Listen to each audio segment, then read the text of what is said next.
Treien van de fjouwe commissarissen van Tialf stappen op. Nooit er een contract tekenen is met bouwbedrijf Ballast Nedam.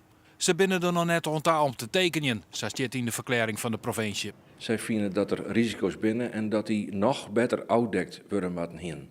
Wij denken dat net. Wij denken dat, wij zijn als aandeelhouder tevreden over wat er nou luidt. En wij vertrouwen er ook op dat met dit contract en deze aannemer een nieuw of clear is in 2016.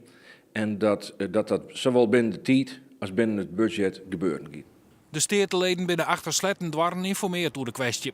Ze zijn net blij bij het opstappen van de drie commissarissen. Vond ik een verrassing. Dat heb ik net verzongen, dus het is echt een verrassing voor mij. Ik zie er wel een gevoel bij van wat nog spittig. Want wij vinden als FNP dat er bouwd worden moet en dat er zo mogelijk een Tialf-thema. Dus dat is eigenlijk wel wat een teleurstelling. Het is heel erg jammer wat dat betreft dat dit gebeurt. En dat zou eigenlijk net moeten. Maar ik neem aan dat hier een oplossing voor komt. De zaak docht het imago van Tialf geen goed. Nee, soms is het altijd spijtig voor Tialf. En Tialf moet het nou juist van zijn naam hebben. Aan de andere kant is Tialf nog altijd de beste ijsbaan van Nederland.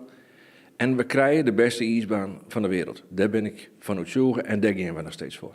Ondanks gerommel achter de schermen, zeg ik maar nemen.